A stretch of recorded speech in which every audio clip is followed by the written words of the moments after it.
देवी माँ के चरणों में बार बार नमन, सादर प्रणाम। आज एक प्रश्न ले रहा हूँ जौनपुर से श्वेता श्रीवास्तव का। पूछती हैं, गुरुजी, विज्ञान कहीं विनाश तो नहीं करेगा? इसे आप किस दृष्टि से देख रहे हैं? अपने विचारों से कृपा करके हमें अवगत कराने की कोशिश करें। श्वेता जी, जो आप पूछी हैं इसी से मिलते जुलते 3 प्रश्न और आए हैं। अच्छा हुआ, तीनों के उत्तर मैं एक ही बार में दे देना चाहता हूँ। विज्ञान इंद्रियों को सुख पहुँचाने वाले जितने आयोजन हो सकते हैं, कोशिश करके सभी की खोजबीन करते हुए मनुष्य जाति के सामने प्रस्तुत करता है। विज्ञान की चेष्टा मनुष्य को सुखी बनाने की है। इंद्रियों को जैसे सुख मिल जाए, विज्ञान का मतलब वही है। और अंधकार में तलाशना भी है। अंधकार में कुछ खोज करना है, जो मिल जाता है उसका सहारा बना करके और आगे खोज करना है, फिर उसको सहारा बना करके आगे खोज करना है। और यह लंबी यात्रा है जो सिर्फ एक आदमी के मत्थे नहीं है। यह जितनी पीढ़ियां आएंगी, पिछले जो खोज हो चुके, शोध हो चुके, उन्हीं का आश्रय लेते हुए आगे बढ़ने की कोशिश करेंगी। लेकिन जरा यहाँ आप समझ लीजिए, ये तो भूमिका रही।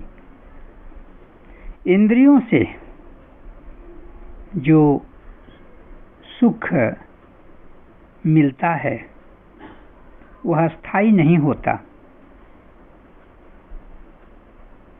वह क्षणिक होता है। लेकिन उस क्षणिक सुख को हम सब कुछ समझ करके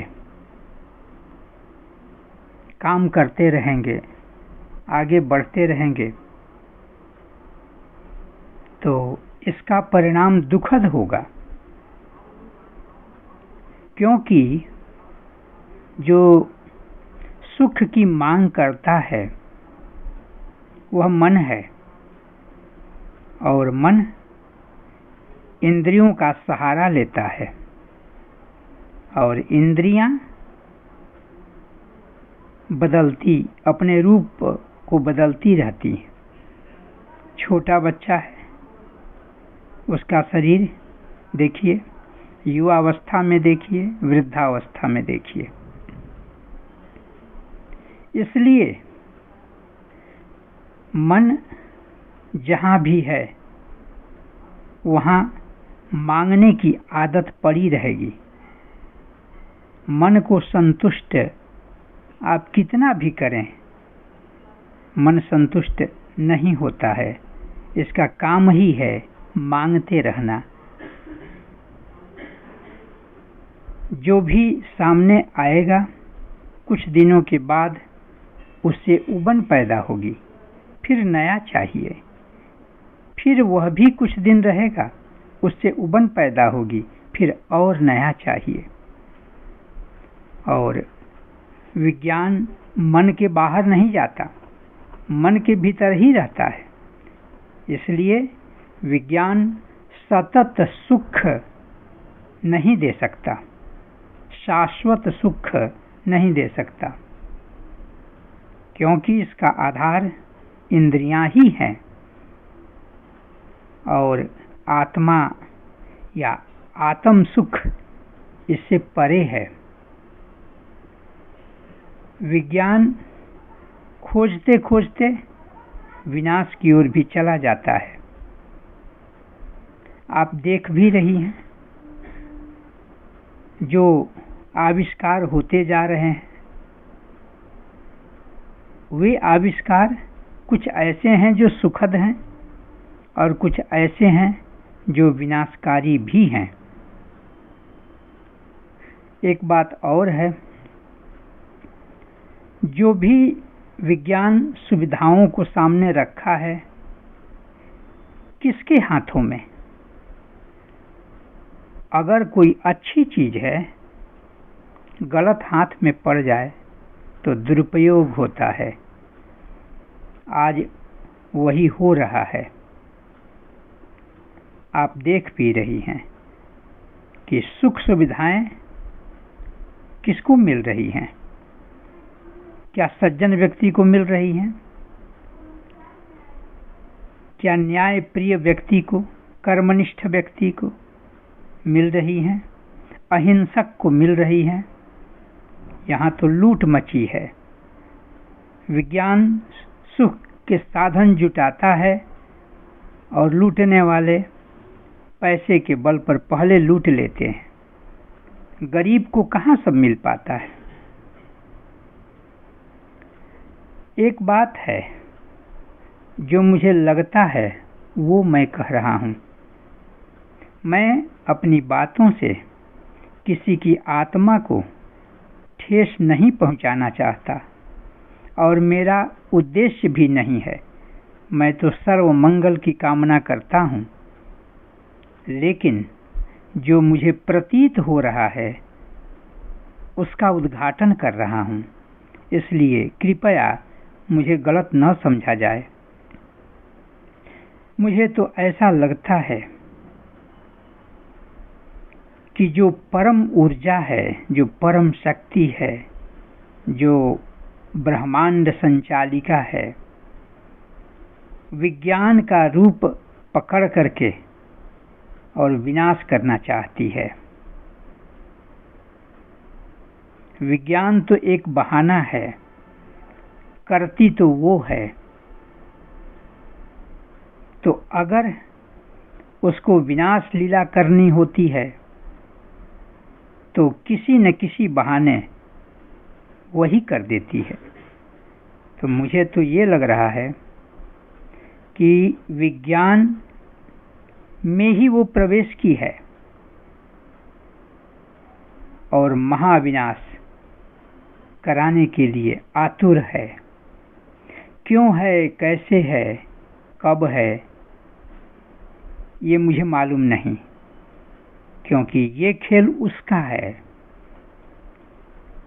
श्वेता जी, मैं जड़ की बात करता हूँ, मैं बीज की बात करता हूँ, अभी वृक्ष में नहीं, विस्तार की बात नहीं। मूल जो केंद्रीय भावना है, मैं उस तक आपको ले जाना चाहता हूँ। और ये मेरा व्यक्तिगत सोच है। ये मैं नहीं कहता कि सबकी सोच यही बन जाए, इसे मुझे लेना देना नहीं है। लेकिन जो तांडव दिखाई दे रहा है उससे यही लगता है, और ऐसा अतीत में देखने से भी लगता है। एक जगह आया है, शैव काले महामारी, वही समय से महामारी बन जाती है। देखिए, पिछले वर्षों में कोरोना का तांडव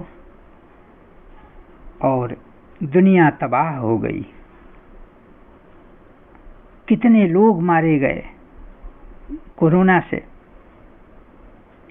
तो शैव काले महामारी, उसको जब विनाश लीला करनी होती है, कुछ ऐसा खेल खेलना होता है, तो महामारी भी बन जाती है और रूप भी लेती है। शैव सृष्टिर्भवत्यजा, वह अजा है, अजन्मा है, समय पर सृष्टि बन जाती है। स्थितिम करोति भूतानि शैव काले सनातनी, वो सनातनी है, वही समय से पालन पोषण भी करती है। तो अभी जो चल रहा है उसे देखने से व्यक्तिगत रूप से मुझे प्रतीत होता है कि वह कुछ विनाश लीला देख करना चाहती है, और उसी खेल के तहत वह विज्ञान के रूप में आ गई है। मनुष्य हम करके अपने को श्रेय लेना चाहता है, हमारे वजह से ये हुआ, हमारे वजह से वो हुआ, लेकिन जड़ में, मूल में कहीं वो नहीं है। महाभारत का युद्ध हुआ, देखिए द्रौपदी बनकर के वो आई और कैसे कैसे खेल हुआ। सब वही करती कराती है, मनुष्य नहीं करता, वही करती कराती है। मनुष्य को मालूम कहाँ है, मनुष्य तो अल्पज्ञ है, अपने परिवार को नहीं संभाल पाता है, और वो तो ब्रह्मांड संचालिका है। अनंत जीवों के कर्म, अनंत जीवों के फल, अनंत जीवों पर यथा योग्य कृपा, यह सब किसी के मस्तिष्क के बस की बात नहीं है कि इसको स्वरूपतः वह समझ ले। इसलिए जो मैं देख रहा हूं उससे ये पता चलता है, और आप लोग भी देख रहे हैं, जो भी अखबार पढ़ते हैं सब जान जाएंगे क्या दृश्य सामने आ रहा है। इसलिए मुझे ये लग रहा है कि विज्ञान के रूप में वो प्रवेश करके विनाश लीला, विनाश का खेल करना चाहती है। इसमें मनुष्य का क्या दोष है? कहीं न कहीं युद्ध होता ही रहता है। इतने हथियार बन गए, शस्त्र बन गए कि एक ही बार में अनेकों जगह तबाही मचाई जा सकती है। इससे मनुष्य को क्या मिलता है? देखिए, किसी से पूछा गया, कैदी था वो, कि तूने हत्या किया छोटे छोटे बच्चों को, ऐसा क्यों किया? तो सुना है मैंने कि उसने उत्तर दिया, जब बच्चे रोते हैं और मैं हत्या करना शुरू कर देता हूं, उनका जान लेना शुरू करता हूं, जब रोते हैं तो मुझे बहुत मजा आता है। किसी की हत्या में मजा आ रहा है, छोटे छोटे बच्चों की हत्या में मजा आ रहा है, छोटे छोटे बच्चों के मांस खाने में मजा आ रहा है, गो हत्या में मजा आ रहा है, हिंसा में मजा आ रहा है। ये सब क्या है? मेरा व्यक्तिगत विचार है कि वह यही कराना चाहती है, और मनुष्य अहंकार बस समझता है कि मैं सुधार दूंगा, मैं ठीक कर दूंगा। नहीं, वो नहीं कर सकता। लेकिन जैसे मैंने सुना है कि महाभारत के अंत में एक ऐसे पात्र हैं जिनसे पूछा गया कि आपने क्या देखा, कौन जीता कौन हारा, किसकी वीरता कितनी थी, जबकि उनको कहीं किसी पहाड़ पर रखा गया था कि वहीं से आप ऊंचाई पर रखा गया था उनके देखने के लिए कि वो देखेंगे, और देख रहे थे। किसी ने कहा ये वीर हैं, इतनी वीरता दिखाए, वो वीर हैं, उतनी वीरता दिखाए, इस पक्ष में इतने बड़े महारथी और वीर थे, उस पक्ष में ये थे। तमाम लोग अपनी अपनी बड़ाई करने लगे थे। तो उस समय वह व्यक्तित्व क्या बोलता है, कहता है कि मैंने देखा कि किसी की नहीं चली है। एक सुदर्शन चक्र था जो सबको काट रहा था, वही तो मैंने देखा। सुदर्शन चक्र इशारा था सब कृष्ण ने किया है। किसी की वीरता का कोई महत्व नहीं है, जो भी हुआ श्री कृष्ण ने किया। तो चूंकि गहराई में जो देखा है उसी वीर ने देखा, उसी महावीर, उसी महाव्यक्तित्व ने देखा, आदि से अंत तक देखा। तो उसी तरह से जो भी वर्तमान में हो रहा है, इसको कोई तत्वदर्शी व्यक्ति ही ठीक से देखकर बता सकता है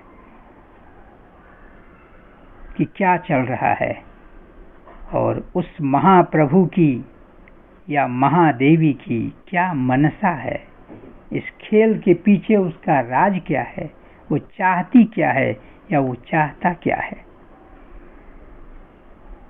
मनुष्य अपनी छोटी बुद्धि से इसे नहीं समझ सकता। इसलिए अंत में मैं श्वेता जी आपसे यही कहना चाहता हूं कि कुछ जो विनाश लीला है ऐसे ही वो कराना चाहती है। इसलिए अब आप हमारी बात को समझ ही गई होंगी। मैं विज्ञान के खिलाफ नहीं बोल रहा हूं, मैं अपना एक विचार दे रहा हूं। इसलिए हमें गलत समझने की कोशिश किसी के द्वारा कृपया न की जाए। आपको पूछने के लिए बहुत बहुत धन्यवाद।